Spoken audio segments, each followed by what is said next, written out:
స్థానిక ఎన్నికలు ఆఖరికి జూన్కి వెళ్ళిపోయినాయి. ఆ బీసీ కులగణన చేసే అంశంలోనూ ఆలస్యమే.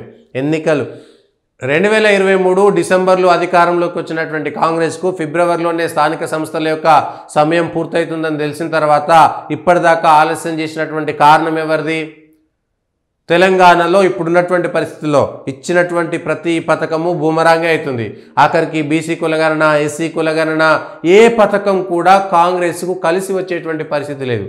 టీఆర్ఎస్కు వ్యతిరేకత ఉంది, కాంగ్రెస్కు బాగుంటుంది అనుకుంటే నిజానికి కాంగ్రెస్కి ఏమాత్రం కొంత రాజకీయ వ్యూహం ఉన్నా సరే వెంటనే ఫిబ్రవరిలో ఎన్నికలు జరిపి ఆ తర్వాత బీసీ లెక్కలు తీసి వచ్చేసరికి అన్నీ చేస్తామని చెప్తే బాగుండేదేమో. ఆ వెంటనే వేడి మీద వేడి కాంగ్రెస్ కోట్లేసేటువంటి వాళ్ళు, ఆ టీఆర్ఎస్ మీద ఉన్నటువంటి కోపము, వ్యతిరేకత, కాంగ్రెస్ అధికారంలోకి వచ్చింది కాబట్టి వెంటనే ఎన్నికలు జరిపితే ఏ ఇబ్బంది రాకపోదు. డిసెంబర్లో వచ్చింది, వెంటనే కేంద్రం పంచాయతీరాజ్ చట్టం ప్రకారం వెంటనే ఎన్నికలు జరపాలి కాబట్టి జరుపుతున్నాం, ఆ తర్వాత బీసీల సంఖ్య లెక్క చెప్తామంటే అయిపోయేది. ఇక్కడ ఒక్క నెలలో పెద్ద ఇబ్బంది రాకపోతుండే. ప్రతిపక్షంలో ఉన్నటువంటి టీఆర్ఎస్, బీజేపీ కూడా వెంటనే ఏమీ చేయలేనటువంటి పరిస్థితిలో ఉంటుండే. ఆ తర్వాత ఎన్నికలు దాటవేస్తూ పార్లమెంట్ ఎన్నికల కోసం ప్రయత్నం చేసిర్రు. పార్లమెంట్లో కాంగ్రెస్ దెబ్బతిన్నది, టీఆర్ఎస్ మొత్తమే దెబ్బతిన్నది. కాంగ్రెస్ కూడా మెజారిటీ స్థానాలు రావాల్సింది 8 స్థానాలకి పరిమితం అయిపోయింది. ఆ రోజే చేసి ఉంటే ఇవాళ స్థానిక సంస్థల్లో మెజారిటీ కాంగ్రెస్ ప్రభుత్వం చేతిలో ఉంటుండే, కాంగ్రెస్ సర్పంచులు, కాంగ్రెస్ ఎంపీటీసీలే ఉంటుండేవి. అధికారికంగా గెలిచేటువంటి వాళ్ళు ఊపులో ఊపు చాలామంది కాంగ్రెస్ నాయకులే గెలిచేటువంటి వాళ్ళు, కాంగ్రెస్ వాళ్ళకు కూడా అవకాశం దొరికేది. ఇప్పుడు ఏడాది అర్థం గడిచిపోయిన తర్వాత ప్రజలకు కూడా కాంగ్రెస్ మీద విరక్తి పుట్టడమో, పథకాల అమలు కాకపోవడమో, ప్రజల్లో వ్యతిరేకత రావడం వల్ల స్థానిక కాంగ్రెస్ నాయకులు ఇప్పుడు ఇబ్బంది పడుతున్నారు. గ్రామాలల్లో ఎవడైనా కాంగ్రెస్ సర్పంచ్ పోటీ చేయాలంటే, ఎంపీటీసీ పోటీ చేయాలంటే భయపడుతున్నారు. మాకు రైతు బంధు రాలేదు కొంతమంది, లేకపోతే మాకు రైతు రుణమాఫీ కాలేదు కొంతమంది, మాకు తెలియక మేము సన్నోడ్లు వేయలేదు, దొడ్డోడ్లు వేసినాం, మాకు బోనస్ వేయలేదు కొంతమంది, ఏదో రకం చేత ఇందిరమ్మ ఇండ్లతోటో లేకపోతే మహిళలకు సంబంధించినటువంటి డబ్బులతోటో ఏదో ఒక ప్రభుత్వ పథకం విషయంలో కాంగ్రెస్ మీద కూడా కోపం ఏర్పడింది. ఎమ్మెల్యేలకు మీద కూడా అప్పుడే ఏడాది కాలం నుండే కొంత వ్యతిరేకత కూడా పెరిగిపోయింది. దీంతో కాంగ్రెస్ ఇవాళ పాపం అధికారంలోకి రాక వస్తే కాంగ్రెస్ నాయకులకు చాలా ఇబ్బంది ఏర్పడింది. ఇవాళ మొన్నటిదాకా ఇప్పుడే ఎన్నికలు, రేపే ఎన్నికలు, 12 తారీఖు వస్తుంది, 13 తారీఖు వస్తుంది, నోటిఫికేషన్ సిద్ధమైపోయింది అని చెప్పుకున్నటువంటి వాళ్ళ పరిస్థితి ఏమైంది? ఇవాళ జూన్ దాకా ఏమీ చేయలేనటువంటి పరిస్థితి. ఇప్పుడు ఎన్నికలు పోతే 42% రిజర్వేషన్ ఇస్తా అని చెప్పారు కదా, 42% రిజర్వేషన్ ఏమైంది, ఎందుకు ఇవ్వలేదని లొల్లి పెడతారు. ఇక ఎస్సీ వర్గీకరణ విషయంలో కూడా కోపం ఉన్నది. ఎంఆర్పిఎస్ వాళ్ళు కాంగ్రెస్ చేసినటువంటి విధానాన్ని తీవ్రంగా తప్పుపడుతున్నారు. అట్లా పోయింది. రైతులు రుణమాఫీ సగం మందికి రాలేదు, రైతులకు సంబంధించి. సో అన్నీ వ్యతిరేకత ఉన్నది. కాంగ్రెస్కు ముందు నుయ్యి వెనక గొయ్యిలాగా ఉన్నది. పోతే ఒక రకంగా, వస్తే ఇంకొక రకంగా. ఇంకో దిక్కు 10 మంది ఎమ్మెల్యేలను చేర్చుకొని అక్కడ ఇబ్బంది పడుతున్నారు.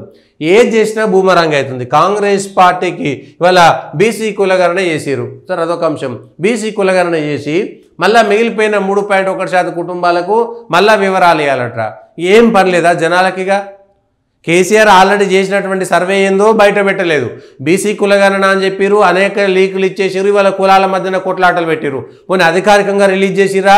చేయలేదు. లీకులు ఇచ్చిరు, ఈ కులం ఎక్కువ ఉంది, ఆ కులం ఎక్కువ ఉంది, ఆ సంఖ్య ఎక్కువ ఉంది, ఈ సంఖ్య ఎక్కువ ఉంది, కేసీఆర్ చేసినప్పుడు ఎంత ఉంది, ఇప్పుడు ఎంత ఉంది, దమ్ముంటే రండి, మీరు చేసినటువంటి కొన్ని గ్రామాలలో ఏ కులం ఎంత ఉందో మేము లెక్క తెలుస్తామని వాళ్ళ బీసీలలో కుల సంఘాలే లొల్లి పెడుతున్నాయి.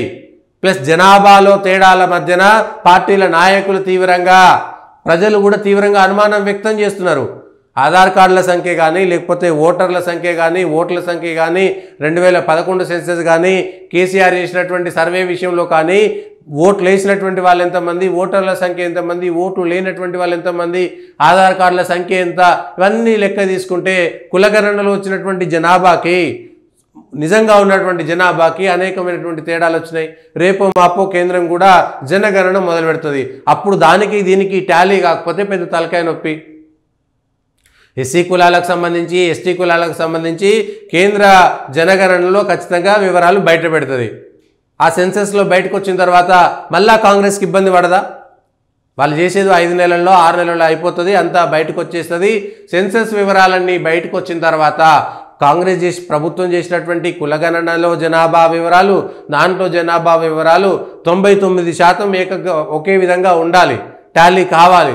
కాకపోతే పరిస్థితి ఏమిటి? అది ఇప్పుడు కాంగ్రెస్ పార్టీకి ఉన్నటువంటి పరిస్థితి. ఈ కులగణన కోసం మళ్ళా సర్వే చేసుడేంది? ఏంది బూమరాంగ్ పనులన్నీ కూడా? ఏంది కాంగ్రెస్ ప్రభుత్వానికి నాయకత్వానికి ఒక దిక్సూచి సలహాలు ఇచ్చేటువంటి వాళ్ళు, అనుభవమైనటువంటి వాళ్ళు, అధికారంలో 30 ఏళ్ల పాటు ఉన్నటువంటి పెద్ద పెద్ద ఆఫీసర్లు, 30 ఏళ్ల పాటు అధికారాలను అనుభవించినటువంటి నాయకుల సలహాలను ఎక్కడికి పోతున్నాయి? ఏమవుతుంది? కాంగ్రెస్కు గ్రౌండ్లో ఏం జరుగుతుందో ఎవరు చెప్పట్లేదా? ఏం జరుగుతుందో ఎవరు ఆలోచించట్లేదా? క్షేత్రస్థాయిలో ఉన్నటువంటి సమస్యలు ఏంటో అర్థం కావట్లేదా? ప్రజల యొక్క ఆలోచన ధోరణి ఏమిటో అర్థం కావట్లేదా?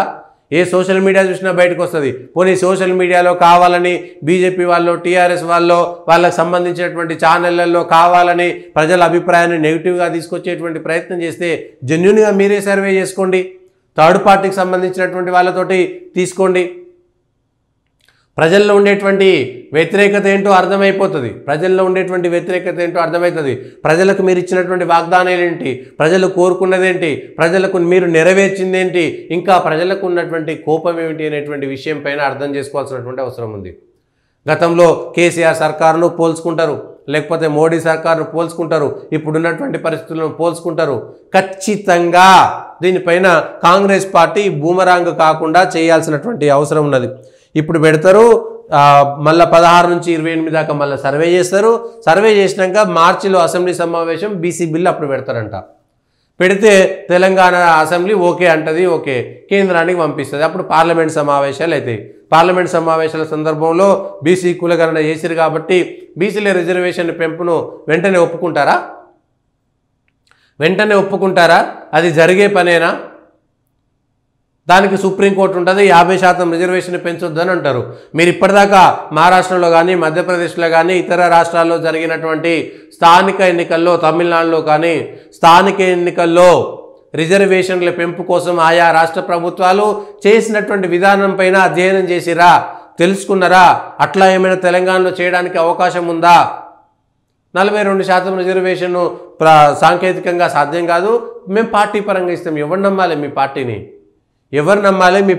ఎవరు నమ్మద్దు అనేటువంటిది ఈ విషయాలపైన క్లారిటీ లేదు.